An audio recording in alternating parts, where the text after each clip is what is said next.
Question लखो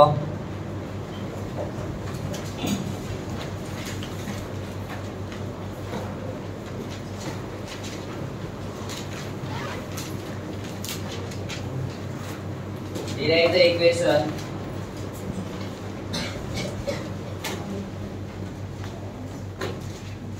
derive the equation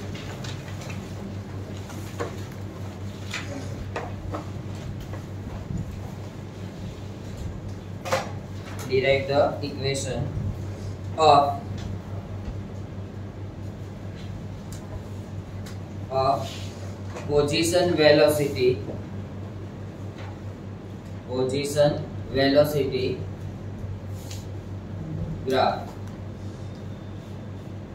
position velocity graph એનો graph છે ને પ્લોટ કરવાનો છે જો ઓલરેડી તમે પહેલા બી માં શો કરો તો ને જ છે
હવે જો તમારે ઇક્વેશન ફોર્મ કરવાનું છે પોઝિશન વેલોસિટી અત્યાર સુધીમાં તમે બે ઇક્વેશન ફોર્મ કરીને આવ્યા છો એક પોઝિશન ટાઈમ અને એક વેલોસિટી ટાઈમ બરાબર હવે છે કોણ છે પોઝિશન વેલોસિટી ઓકે અહીંયા નોર્મલી આપણે તો ટ્રેપેઝિયમ જ લેવાનો છે that O A B C બરાબર હવે હું આ શીટ છે એને ચેક કરું કે શીટ આવો થશે લાઈક ધેટ અહીંયા O છે અહીંયા A છે અહીંયા B છે ને અહીંયા કોણ છે C તો એવું કહી શકું કે આ એક ટ્રેપેઝિયમ જ છે રાઈટ હવે અત્યાર સુધી તમે ટ્રેપેઝિયમ માટે એવું કહેતા હતા કે ટ્રાયેંગલ હોય એનો એરિયા અને રેક્ટેંગલ હોય એનો એરિયા અને બંનેને એડ કરી દેતા રાઈટ હવે તમારે ટ્રેપેઝિયમના એરિયા માટેનું લીગલ ફોર્મ્યુલા છે એને લેવાનું તો લીગલી ફોર્મ્યુલા શું છે તો area of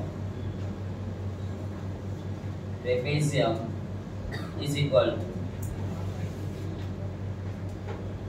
side plus side into base divided by 2 બરાબર તો side plus side into શું લેવાનું છે base divide by શું થવું જોઈએ 2 તો એ ઇક્વેશન છે કોનું છે ટ્રેપેઝિયમ ઓકે હવે તમારી પાસે ચેક કરો સાઈડ કઈ કઈ છે તો હું કહી શકું કે આ OA છે એ એક સાઈડ છે yes or no also BC છે એ એક સાઈડ છે and OC છે એનો બેઝ છે yes તો આ OA એક સાઈડ છે આ BC બીજી સાઈડ છે અને આ શું છે એનો બેઝ ઓકે તો સેમ કન્ડિશન અહીંયા થશે તો હું લખી શકું આના માટે કે સાઈડ એટલે OA plus BC into OC divided by 2 કેના લખી શકાય લખી શકાય 10. હવે આ જ ઇક્વેશન ને આપણે આગળ લઈ જઈએ તો s is equal to s એટલે ખબર છે શું થાય ડિસ્ટન્સ શું થાય ડિસ્ટન્સ તો s is equal to શું થશે એરિયા ઓફ ટ્રેપેઝિયમ OABC તમારી પાસે ટ્રેપેઝિયમ છે કયો છે OABC આ ટ્રેપેઝિયમ છે એનો એરિયા લઈએ તો એનો એરિયા આપણને હવે મળી ગયો છે કેટલો છે OA plus BC into OC divided by 2.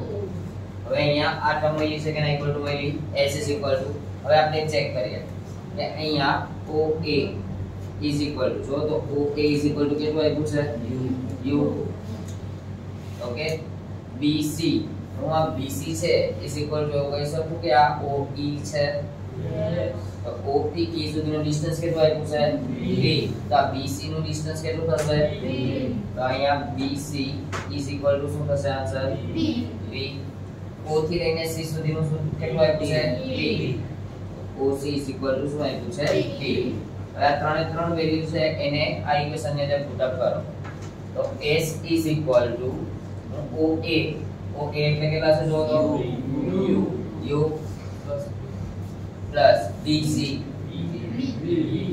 V into OC T divided by કેટલા થશે 2 હવે જો તમારું ઇક્વેશન છે માં ડિરાઈવ કરવાનું છે કોનું છે પોઝિશન વેલોસિટી એટલે ટાઈમ નું આપણે ડિનોમિનેશન કર્યું છે તો ટાઈમ તો કે છે તે આ ટાઈમ નું આપણે રિમૂવેશન કરવું પડશે તો હવે અહીંયા આને કહી દઉં equation number 1 now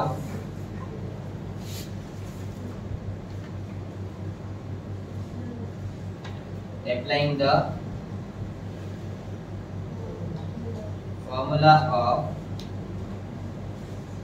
acceleration A is equal to formula શું હતી change in velocity upon time શું હતી change in velocity upon time તો અહીંયા આવશે v - u upon t આ t ને સબજેક્ટ કરું તો લખી શકું t is equal to v - u upon a થાય yes or no yes આને કહીએ આપણે equation number 2 now put the value of equation 2 into equation 1 therefore s is equal to પહેલા શું આપ્યું તો જો તો u plus b પછી શું છે into b હવે આ t છે t ની જગ્યાએ આ વેલ્યુ મૂકશું તો શું થશે v minus u upon 2 but આ v minus u ના ડિનોમિનેટર માં a છે તો આ ઓલ ઓવર ડિનોમિનેટર માં જતું રહેશે યસ ડન હવે ચેક કરો હું અહીંયા u plus b લખું છું એની જગ્યાએ હું આવું લખી શકું v plus u યસ આ મેથેમેટિકલ ટર્મ થઈ ગઈ જો તો v plus u into v minus u therefore s is equal to x square minus x yes or no upon શું છે 2a therefore v square minus u square is equal to 2a નો ઉપર multiply કરીએ તો 2as આ મારું શું છે equation છે અને કોનું ઇક્વેશન છે ઈ position velocity graph done yes આવડશે યસ લખી નાખો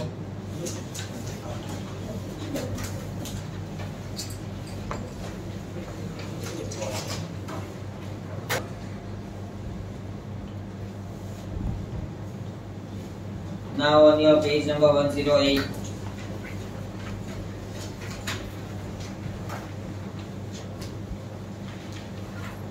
તો 8.5.3 તમારે જે અત્યારે લખ્યું છે પ્રૂવ થયું છે અહીંયા ક્યાંથી થયું ડન આવડશે ઓકે હવે નાવ ઇલાસ્ટ્રેશન્સ છે જો 8.5 છે 8.6 છે અને 8.7 છે દેખા આ 3 ને 3 તમારે જાતે ગણવાના છે. હું અત્યારે તમને 3 ને 3 ની હિન્ટ જ આપીશ. ઓકે, 3 ને 3 ની શું આપીશ? હું ખાલી હિન્ટ જ આપીશ, તમારે જાતે ગણવાના છે. ઓકે, ચલો હવે જો એક વસ્તુ ધ્યાન રાખો, બેઝિક ટર્મ કે તમારી પાસે 3 ઇક્વેશન છે, એમાંથી ફર્સ્ટ વન તમે જે પ્રૂવ કર્યું તે કોનું હતું? Velocity time. સેકન્ડ ઇક્વેશન કોનું શો કર્યું હતું? Position velocity. ઓકે, અને અત્યારે થર્ડ જોયું તો એ શેનું છે? Position velocity. હવે ચેક કરો આ 3 ને 3 ઇક્વેશન. તો હું આના માટે ઇક્વેશન કેવું હોય તો કહી શકું તમારું equation v u + at show કર્યું હતું. Yes or no? Okay, position velocity માટે s ut + half at square show કર્યું હતું. Yes, and then position velocity માટે અત્યારે છે 2as = v² - u². તેરા દા 3 ઇક્વેશન છો, રાઈટ? હવે તમને ક્વેશ્ચન કેવો પૂછવામાં આવ્યો છે એના ઉપર તમારે જવાબ. ઓકે, આ બધા ક્વેશ્ચનમાં એકદમ વધારે યુઝ થશે અને એ છે આ a, કારણ કે જો 3 ને 3 ની અંદર આ a છે ને? તો a એટલે કે શું છે? એક્સિલરેશન. તો એક્સિલરેશન a ફોર્મ્યુલા શું થાય? v - u/d. તમારા ચાર ઇક્વેશન માંથી જ કોઈ બે ઇક્વેશન નો યુઝ કરવાનો થશે. ઓકે, હવે ચલો આમાં ચેક કરો પહેલો ઇલાસ્ટ્રેશન. ઇલાસ્ટ્રેશન નંબર 8.5.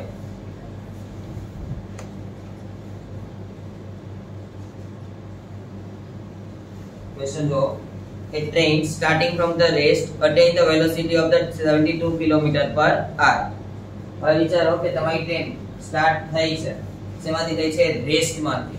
રેસ્ટમાંથી સ્ટાર્ટ થઈ છે એટલે હું એવું કહી શકીશ અહીંયા કે u ઇનિશિયલ વેલોસિટી છે કેટલી છે? 0. પણ જ્યારે ફાઇનલ વેલોસિટી છે કેટલી આવી છે? 72. શેમાં આવી છે? km/h. km/h છે ને મીટર પર સેકન્ડમાં કન્વર્ટ કરવી પડે, કારણ કે વેલોસિટી છે એનો SI યુનિટ કયો છે? મીટર પર સેકન્ડ. તમારે કિલોમીટરમાંથી મીટરમાં જવું હોય તો 1000 જોડે મલ્ટીપ્લાય કરો. એન્ડ r છે એને સેકન્ડમાં લઈ જવું હોય તો 1 આરમાં મિનિટ કેટલી? 60. અને 1 મિનિટમાં સેકન્ડ કેટલી? 60. એટલે કેટલા થશે? 3600 આ 00 કટ 36 2 72 એટલે કેટલા થયા? 20 મીટર પર સેકન્ડ. આ શું છે તમારું final velocity in time 5 minute. Time t આપ્યો છે, કેટલો આપ્યો છે? 5 મિનિટ. 1 મિનિટમાં 60 સેકન્ડ, તો 5 મિનિટમાં કેટલી second? 300 second. Find acceleration and the distance traveled by the train for attaining this velocity. હવે અહીંયા જો તમને એક ક્વેશ્ચન પહેલો આપ્યો છે, શું ફાઇન્ડ કરવાનું છે? એક્સિલરેશન. એ ફાઇન્ડ કરવાનો છે. એ નું ફોર્મ્યુલા જો તો શું છે? v - u/d.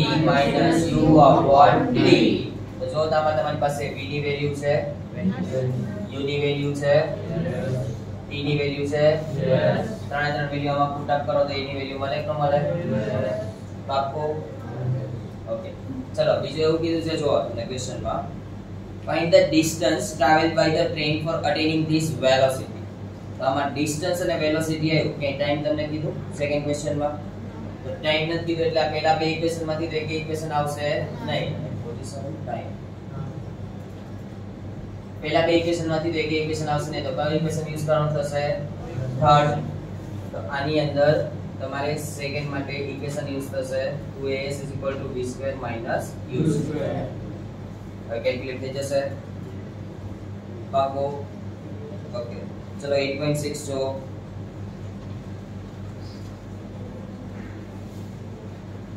a car accelerate uniformly from 18 km/h to the 36 km/h.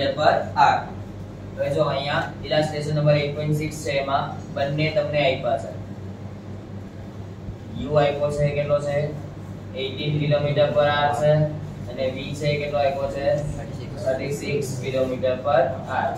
આમાં જેમ કન્વર્ટ કર્યા મીટર પર સેકન્ડ એમ આમાં થઈ જશે. હવે okay in 5 second time t કેટલો આપ્યો છે 5 સેકન્ડ ડન તમારે શું ફાઇન્ડ કરવાનું છે જો એક તો એક્સેલરેશન a હવે ચેક કરો તો a ફાઇન્ડ કરવા માટેની ફોર્મ્યુલા કઈ છે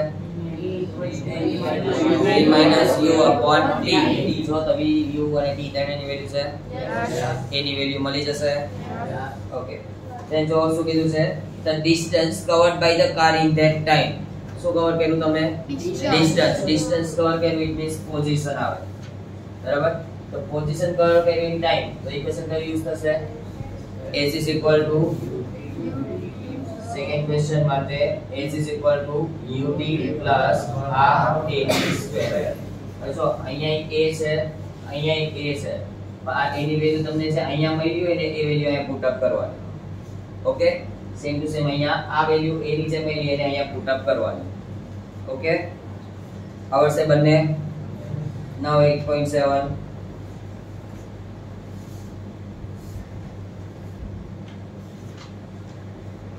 the brake applied to a car produce an acceleration 6 meter per second in the opposite direction of the motion તો તમને અહીંયા acceleration આપ્યું છે કેટલું આપ્યું છે 6 meter per second square જો તો ડિરેક્શન કઈ છે સેમ ઓર ઓપોઝિટ ડિરેક્શન હોય તો અહીંયા આન્સર કેવો થશે minus if the car take 2 seconds to stop after the application of the brake time t આપ્યો છે કેટલી સેકન્ડ આપ્યું છે 2 સેકન્ડ